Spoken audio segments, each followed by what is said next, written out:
Hello and welcome to Pan Society Radio, your home for modern animism. I'm Laura Giles, your host for today's show. Thank you so much for being here. We really appreciate your support. And as you know, we're here to make animism more accessible to the average Joe. So we'd love to hear from you as it gives us topics to talk about that you hopefully are interested in. So if you have a question or comment, please do share it. It might end up on a podcast, YouTube video, or blog. Today I'm talking about how to use your life as a mirror to get to know yourself. So let's give thanks to the ancestors and elements so we can get started. I acknowledge the element of earth and thank you for the firm foundation upon which we live, this beautiful planet that is now bursting to life with amazing blossoms and the start of food that will sustain us through this season. I acknowledge the element of air and thank you for all the new ideas that have been brought to my doorstep and all the new things that I'm learning. Spirit, guide me well so that I'm best able to share all of them with you. I acknowledge the element of fire and thank you for the inner fire that's burning with us here at Pan Society as we grow and bring new things to life for you, like our new online class. I acknowledge the element of water and thank you for helping us flow past the rough spots in life and bounce back up. I acknowledge our loving, helping ancestors who are always looking out for us. I appreciate you being here with us today to guide our footsteps. Please speak to us in words and symbols that we understand so that we never miss your messages. I send you love and gratitude for all that you do every day. Thanks to all of you who tune in, share our podcast, ask questions and comments. All that helps our Google ratings, and if you'd like to help even more, please review us on iTunes. And if you'd like to help with a financial donation, you can do that on our website at pansociety.net. Thank you so much. So mirrors or reflections, that's what we're talking about today.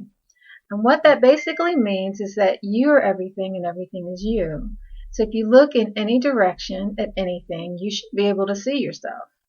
Whether your eyes rest on a stranger, your ears tune into a song, you taste a bitter lemon, you walk into a candy store and are hit with the rich smell of chocolate, or you unexpectedly touch stinging nettles. You are in everything. I think that knowing this just makes it all so much more powerful, doesn't it? I mean, think about that. You're everything. So, for example, I was walking in the woods a couple of weeks ago and everything was still brown and dead looking. I caught myself wishing that spring would just hurry up and green up things, and I caught myself and I said, whoop, let's not rush it. Time is passing fast enough on its own.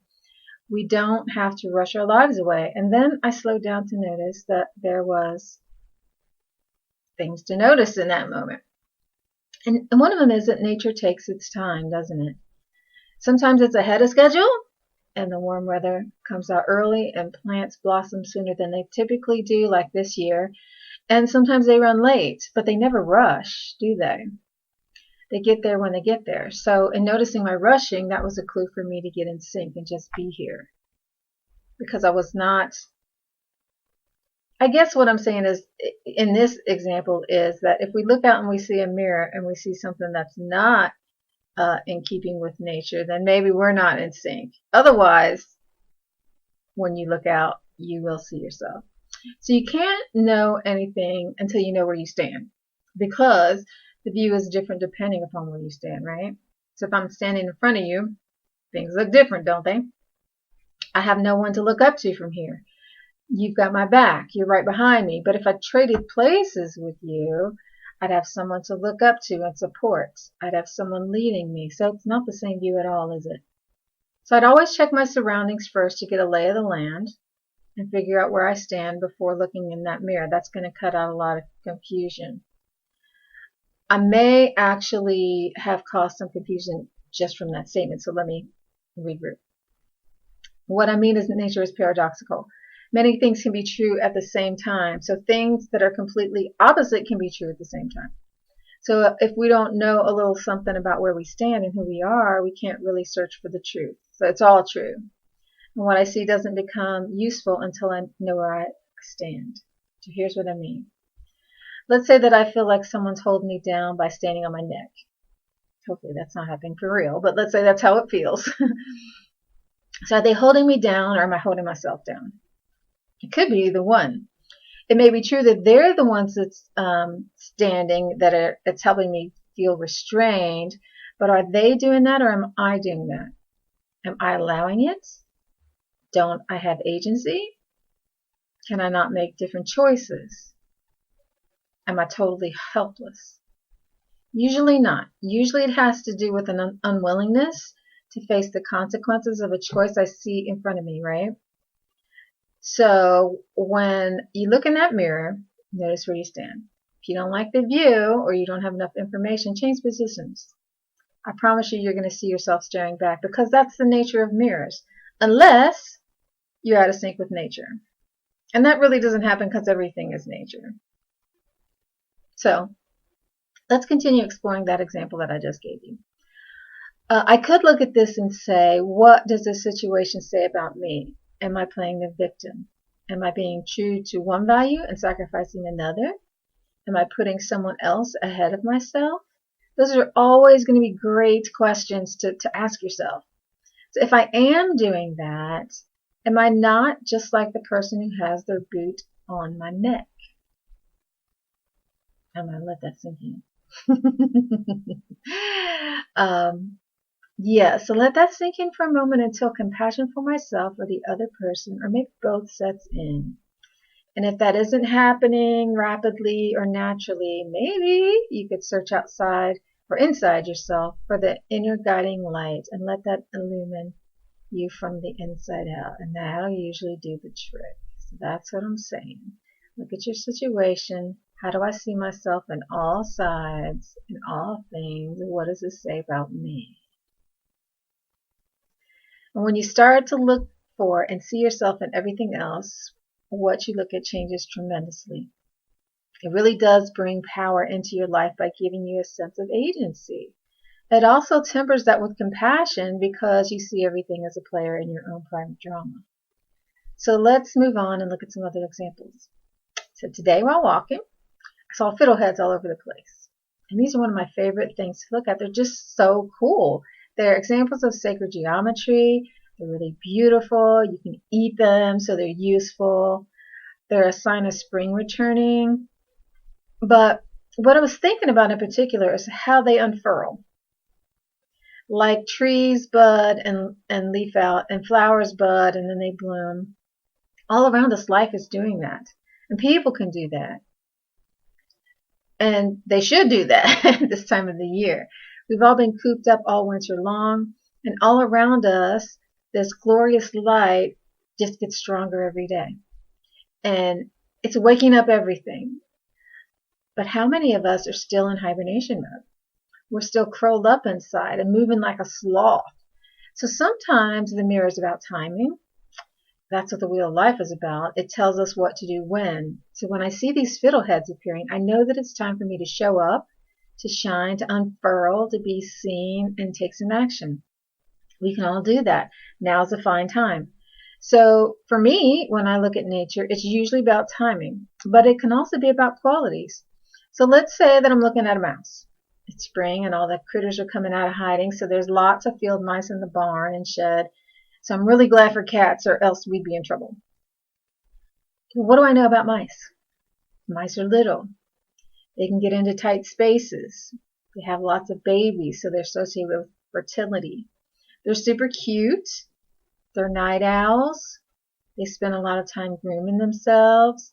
But if it's over the top, that's grooming is actually a sign of anxiety. But mice will even groom each other. So lots of baby animals play, but even adult mice play with each other. Mice work too. If you've ever seen a mouse burrow, it can be full of things they have collected, just random stuff, or most often it's food. And so they're busy little things, and when a mouse appears, it could be a sign that this is their spirit animal, or that the mouse spirit energy needs to come into your life in some way. So what could this mean? It could be that you need to play more, to pay more attention to your hygiene routine, or to be more work-oriented, or it could be a sign that the mouse has some trait that you need for problem solving. Sometimes what we see is about who we are. Maybe we're nervous little creatures or industrious creatures who keep our heads down and go unnoticed and get things done. So seeing a mouse could be a wink or an acknowledgement to keep being yourself. Or, like I said, to bring those qualities in.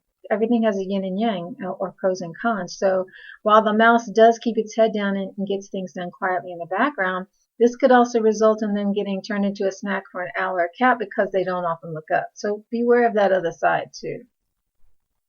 So I talked about a plant and an animal, so let's move to the mineral kingdom. So water is my favorite element because I'm triple water. I love to be on a surfboard or a boogie board just bobbing out past where the surf breaks. I think that is an optimal space to feel all the power of water. So it flows. And if you don't pay attention, you could easily be somewhere far away from where you started, and it happened so effortlessly that you didn't even notice. Water can go really deep, so deep that it's really dark down there, and yet water goes there easily. If you're really muscle bound, probably don't float very well, but if you have average to extra fluff, water will keep you up or pull you up from the deep, dark stuff. So you don't have to worry about getting bogged down in that deep or that darkness. Water's nourishing. You can't live without it. 70-ish% of our bodies are water, so it's the element that is most like us. So we need it to live. But paradoxically, it only takes a tiny bit to drown. Water's cleansing. It's feminine. It goes in low places, places that other things can't easily go. It meanders. It's colorless. It's super flexible and takes on the shape of the container that it finds itself in. So everybody has some of those characteristics sometimes, don't we?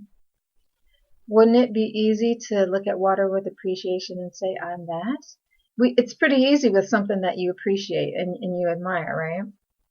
And if you had a great appreciation for water already, and then found yourself in a dark place with low people and said to yourself, I am that, could you feel less judgy and a bit more powerful about it? Everything has two sides. If you can go deep and dark, you can also go shallow and light. It just is what it is. Are you feeling like you're a pretty boss creature yet? You are. You are. So, covered examples from the plant, animal, and mineral kingdoms now. People are what's left, so humans. And that one's tough, huh? So we're so judgy of other people. Some of us are so easily offended and standoffish. We walk past people without seeing them. We can be afraid of people who look different, eat different foods, live different lifestyles, and have different spiritual practices or politics. But we all have the same emotions and motivations. We all have triumphs and tragedies. Sometimes we do good things and sometimes we do bad things, you know. I'm all that. You're all that. Do you think that our connection and sense of belonging would change if we just lived as if that were true? Let's look at some extreme examples to show you the connection. So I haven't seen a street corner preacher in a long time. When I was little, I lived in a metropolis. And when we went downtown to shop, he would always be there on the street corner, this preacher with a bullhorn talking about Jesus and the rapture, warning people that we're all sinners and we're going to hell if we didn't get saved. So you might be thinking, how am I that? Exactly. This guy was nothing like me on the surface. But he's passionate. We're not just passionate about the same thing.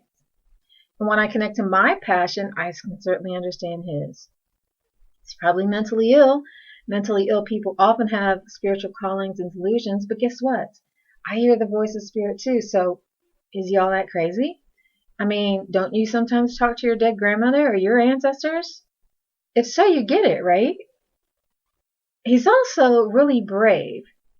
Do you think he went out there thinking people were going to love him for what he was doing? Probably not. He's probably got enough social awareness to know that it wouldn't be a popular move. And I've never seen anyone actually talking to him or him standing, standing around listening to him. So he doesn't draw a crowd. So it takes courage to get out there, know that you're not going to be popular, know that you're probably not going to be liked, and do it anyway. I'm brave too when it comes to something I care about. And I'm sure you've shown up and, to do something that you knew wasn't popular. He's also tenacious. I would see this guy out there on the coldest days, the hottest days, but I also get outside in all kinds of weather, except storms, just to be outside. So that you could say, I'm stubborn too. So am I that? You bet. Absolutely.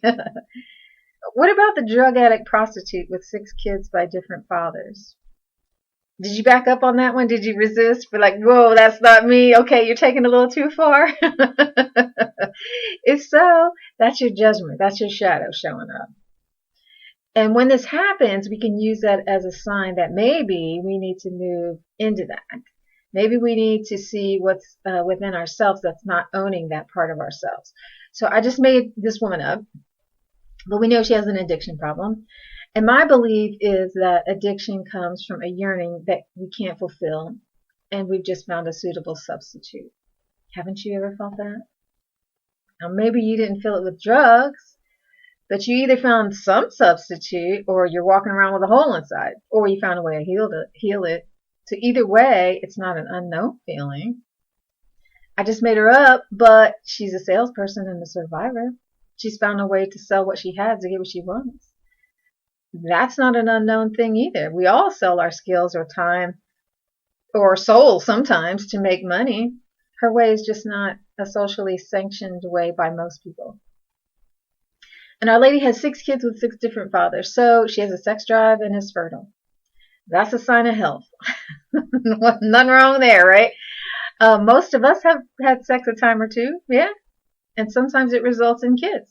So how is she really different from the rest of us? Can you see yourself in her now? Might you learn something about yourself from her? Maybe you can see the value of keeping your passion under control. Or maybe you see that it's time to let some of that passion out. I don't know. I do think that it's better for all people when we see the humanity in each other and look into the mirror and do a reality check from time to time. That's why we do moon circles, to keep it real. I love seeing my face in someone else's story. I share my story to give someone else a chance to see themselves there. I can't be worried about the judgment of what they might think. It's all good and it's all true. It is what it is. And if you're shy, the way that I used to be like super, super shy. I wouldn't tell anything to anybody. And that's going to inhibit your growth. So I'll find at least one person that you can share yourself with. And, you can see yourself in anything. You don't have to tell it to see it. So I would also practice that. Let's look at something closer to home. So where someone's hurt. It's really easy to sit up on a high horse and say, I can never do that. But, whatever that is. But if you live long enough, or maybe live enough lives, and we've all lived countless times, you do that, whatever that thing is. And when you get old enough, you know it. So you become less judgmental.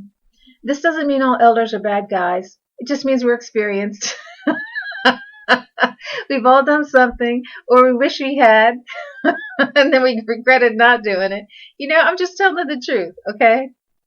So let's say that we hurt someone by telling a lie, cheating, stealing, speaking ugly words, violating somebody's boundaries, physically assaulting them in some way. I think the more that you can relate as the assailant, the bad guy, or the possible assailant by putting yourself in their shoes, the more forgiveness you have in your heart. I also think that this is the very energy that prevents us from doing those kinds of things in the first place, or at least prevents you from doing it again. Owning your stuff, standing in your stuff. I did that. I wanted to do that. It's really hard to hurt someone, take responsibility for that by saying, I am that, and then turn around and do it again. There's something soul stealing in it, am I right? If you're perfect and you've never done anything wrong, you might not get it. But if you're like me and you have, it makes you more humble. It keeps you grounded. And the alternative to that is to be filled with shame, and that's not good either. So, I think the better thing to do is own it, because it fills you with compassion. It makes you more fully human because you're not denying your wholeness. You know that you either did something, or in the right circumstances, you could do something. People don't do bad things because they're bad people. I think they do it because of environment. Certain environments either promote or discourage undesirable things. Could be immaturity, impulsivity, or just not knowing better. Maya Angelou said, when you know better, you do better. And sometimes experience is the thing that teaches you better. Sometimes you can just know that an energy is within you and you see it mirrored back at you from the world. You don't have to experience that. It's like having the alcoholic father who beats up your mom. You don't have to do that when it's like, because you're living it. It's all around you. It's the same thing. You're just looking at it in different things that are not as close. So you just respect it for what it is. And I don't need to drown to respect the power of water. I don't have to burn down a house to know the destruction that fire can cause. You see what I'm saying? All energies can be used in positive or negative ways, or maybe I should say effective and ineffective to make it less judgy. So do I want to help or do I want to hurt? And if I zoom out and see myself in everything, how can I make war? What I do to my enemies, I do to myself. It's separation that makes enemies, not different politics or a scarcity mindset. Someone or something that is me becomes my family. So how do I mow down my family so that I can have a green lawn? How do I chop down my family so that I can make money from timber? I'm not saying you can't mow or clear a forest. I'm just saying that it's a different proposition when we look at it that way. This is why Native Americans say all my relations. They talk about the winged brothers and I can't. I'm drawing a blank now. Winged brothers of the birds. There's the four legs. Those are our four-legged brothers. They say brothers because it's family. All my relations because everything is family. So think about the way you talk. What you talk, you believe. And self-awareness is a beautiful thing. Other awareness is a separate but related thing. It's a way of seeing others the way they see themselves. And being aware that they're in the space and, respecting boundaries, things like that.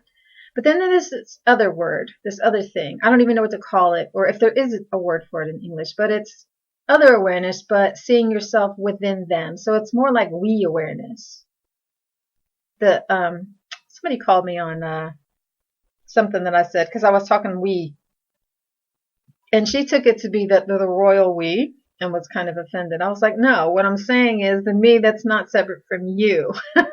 We. That's what I mean. But there needs to be a different word for it. We need to come up with a word. If you have an example thing, send it to me. Maybe we can use your word. So to me, animism is about walking with that. So seeing yourself in the mirror of everything, that helps to cultivate that. And if you want some help with that, you're welcome to join us on our online animism class. Just go to pansociety.org for the details. I just published a journal that can help with cultivating that mindfulness to help you see yourself. It's available on Amazon and it's called Reflections, A Journey of Self-Discovery. It takes some practice, for sure, but perspective is most definitely culturally defined as an animist, and it takes practice to change. It takes practice to change our language, our thoughts, our just our way of seeing and being in the world, if that's what you want to do. So that's our show this week. If you want to join us virtually for Moon Circle, check out our online calendar on our Facebook or MeWe page. We do it at least once a month on let me think. Do we do this the new moon now? Sometimes we do the new moon and the full moon. I can't remember what the schedule is now. We always do the new moon though. So you're welcome to join us. And everything we do is about connection, self-discovery, community, and taking that awareness with us with everything we do. So thank you for joining us for this edition of Pan Society Radio.